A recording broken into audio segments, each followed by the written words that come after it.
बड़ा ताज्जुब होता है कि आप जानवरों का इस्तेमाल करते हैं। Actually, they are the special. दरअसल जानवरों से बेहतर ये काम कोई नहीं कर सकता, इसीलिए हम उन्हें काम पे लगाते हैं। वो कैसे? देखिए, गाय के बारे में तो हम सब जानते हैं, गाय दूध देती है, पर 4-5 बछड़े पैदा करने के बाद जब गाय दूध देना बंद कर देती है तो लोग समझते हैं कि गाय बेकार हो गई है। इसी तरह लोग कचरे को भी बेकार समझते हैं, पर माइनस और माइनस के मिलने पर ही प्लस बनता है। To minus always plus. बस इन दोनों चीजों को साथ में जोड़ने की जरूरत है। And every 4 hours we collect in the इसलिए हम सब्जी मार्केट से हर 4 घंटे में बचा हुआ माल उठाते हैं। fruit mandis. So there is कुदरत ने हर चीज के लिए वक्त दिया है, अगर उस वक्त के अंदर आप सही इस्तेमाल कर ले तो वो चीज बेकार नहीं रहती, उसमें से कुछ काम की चीज निकलती है। resource. So the dry इसलिए हम अपने प्रोजेक्ट में गाय को अपॉइंट करते हैं, हर 35 किलो छिलकों के लिए एक गाय। उनका काम है इन सब्जियों के ताजे छिलकों को खाना, गोबर देना और फिर शेड में आराम करना, रिटायर्ड जिंदगी जीना।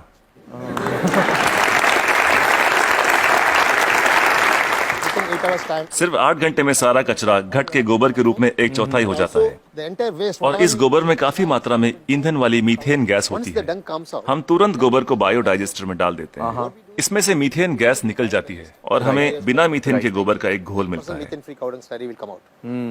Immediately इसको हम तुरंत केचुओं के हवाले कर देते हैं। eaten by them and just केचुए उसे खा लेते हैं और उनके पेट से जो बाहर आता है उसे कहते हैं vermi cast. that's called vermicast. ये दुनिया की सबसे बेहतरीन खाद होती है। दुनिया की सबसे बेहतरीन खाद। इसे ब्लैक गोल्ड या काला सोना भी कहा जाता है। It can be directly. खेती के लिए बहुत अच्छा है। अगर बैक्टीरिया वाले तरीके से खाद बनाएं तो इसमें 45 दिन लग जाते हैं।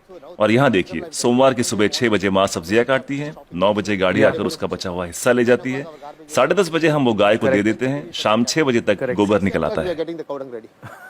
Put in बायोडाइजेस्टर में गोबर से मीथेन निकाल ली जाती है और उसका घोल बचता है, उसे केचुए खा लेते हैं और तीसरे दिन सुबह तक यानी 72 घंटों से भी कम समय में ब्लैक गोल्ड मिल जाता है। खाद बनाने का ये दुनिया का सबसे तेज तरीका है, कोई मशीन ये काम नहीं कर पाएगी, वो भी बिजली का इस्तेमाल किए बिना। देखिए, आपके पास जो मोबाइल फोन है, चार्ज न करो तो बेकार है, टेक्नोलॉजी फेल हो जाती है, लेकिन गाय जो भी खाती है उससे एनर्जी बनाकर हमें देती है और गाय को रोज चार्ज भी नहीं करना charging पड़ता। the cow every day. और दूसरे जानवरों का इस्तेमाल कैसे होता है? मसलन मुर्गियां क्या करती हैं? जो सड़ी गली चीजें गाय को नहीं दे सकते उसे हम सीधा कॉम्पोस्ट पिट में डाल देते हैं, पर वहाँ उसमें मैगेट्स पैदा हो जाते हैं। Will come out. मैगेट्स मतलब वो छोटे छोटे कीड़े। छोटे कीड़े, ये कीड़े मुर्गियों को बहुत पसंद हैं, चुन चुन के खा लेती हैं और बदले में अगले दिन सुबह बेहतरीन अंडे देती हैं। जो लोग कीड़ों को देखकर मुंह बनाते हैं वो अगली सुबह उन अंडों से बने ऑमलेट को बड़े मजे लेकर खाते हैं।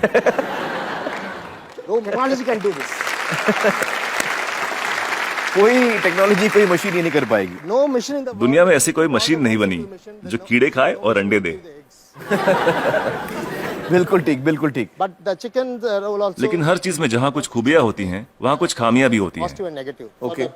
मुर्गियों के साथ एक परेशानी है, आप चाहे पूरा दिन उनसे काम ना लें, आराम करने दें, In the daytime, फिर भी वो रात को काम नहीं करेंगी। time it never work. तो रात को कौन काम करता है? For that रात we को हमें मेंढक को काम पर लगाना पड़ता है और वो सिर्फ नाइट ड्यूटी ही करते हैं।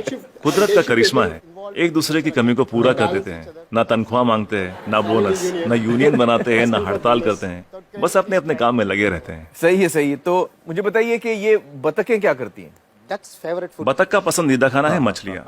अब मछली बाजार का कचरा म्यूनिसिपैलिटी के लिए सरदर्द होता है, पर वही मछलियाँ बतख के लिए दावत हैं। तो अगर आप हर 3 घंटे में मछली बाजार का कचरा उठा के बतखों को दे दे तो ये तुरंत हजम कर लेंगी। 15-20 मिनट में सब कुछ सफाचट, और कचरा अगले दिन बतखों के खूबसूरत अंडों में तब्दील हो जाएगा। The whole thing will be conducted with beautiful eggs.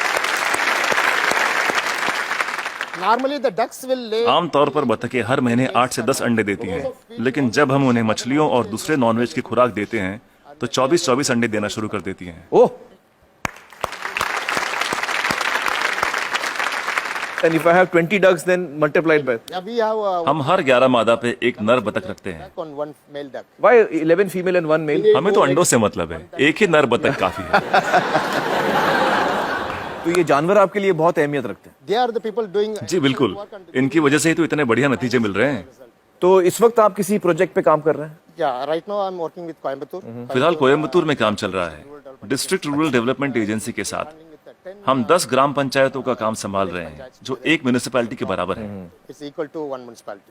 एक गांव में तो मैं समझ सकता हूं कि ये हो सकता है, क्योंकि वहां पर छोटे पैमाने पे करना है, लेकिन अगर बड़े पैमाने पे करना है, जैसे किसी शहर में करना है, आपका जो तरीका ये मुमकिन है? बड़ी म्यूनिसिपैलिटियों की दिक्कत यह है कि शहरों में जगह कम होती है, पर हमें कचरे को 100 किलोमीटर दूर ले जाने की जरूरत नहीं। ये काम हर वार्ड में होना चाहिए। इसलिए डिसेंट्रलाइज मेथड अपनाना बहुत जरूरी है। छोटे छोटे स्तर पर करना चाहिए। Decentralize method. लोग हजारों टन कचरे से एक साथ निपटना चाहते हैं, पर ये सोच ही गलत है। अगर मैं आपको एक बड़ा कटहल दूं, तो आप उसे एक साथ एक बार में खा सकते हैं, लेकिन अगर उसके छोटे छोटे टुकड़े कर दें, तब खाना आसान हो जाएगा। इसलिए हर 2 किलोमीटर के रेडियस पे SLRM सेंटर होने चाहिए। SLRM सेंटर क्या होता है? Solid and liquid resource management centre. तो हर 2 किलोमीटर पे ये सेंटर होना चाहिए। जी, डिसेंट्रलाइजेशन एक कामयाब तरीका है। साथ ही कचरे को अलग अलग इकट्ठा करना भी बेहद जरूरी है। मिसाल के तौर पर सलून में से सिर्फ 6 तरीके का कचरा निकलता है। वो क्या है? महिलाओं के बाल, पुरुषों के बाल, ब्लेड, क्रीम लगे हुए पेपर या टिश्यू, आफ्टर शेव, कॉस्मेटिक्स वगैरह के डिब्बे और कुछ बचा हुआ खाना और फूल वगैरह। Some flowers, other things. So we don't. हम नहीं चाहते कि ये चीजें बाकी का कचरा ले जा रहे ट्रक में मिलाई जाए। So one way इसके लिए अलग गाड़ी होनी चाहिए। जैसे मुंबई में करीब 2000 सलून्स होंगे, 2000 saloons. एक गाड़ी सब जगह घूम के ले लेगी। हर इलाके के लिए एक छोटी गाड़ी। हाँ, अलग अलग एरिया के लिए अलग अलग गाड़ियां होंगी। हाँ। जी, सिर्फ सलून के लिए। दिन खत्म होने से पहले सब बिक जाएगा। आज की तारीख में दुनिया का सबसे कीमती कचरा है महिलाओं के बाल। 2500 रुपए प्रति किलो। वाह वाह।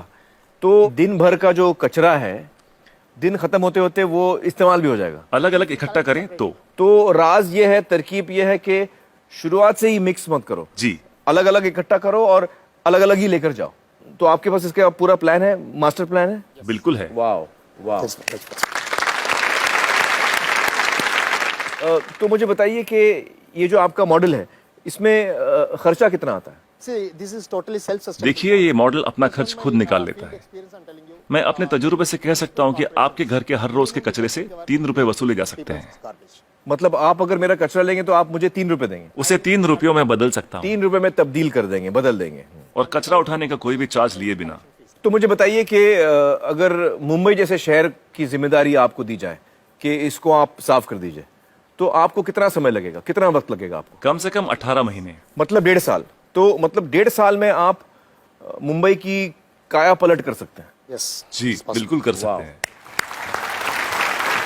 बहुत बहुत शुक्रिया श्रीनिवासन जी, बहुत ही कमाल के सुझाव आपने दिए हैं। बहुत बहुत शुक्रिया, थैंक यू सो मच।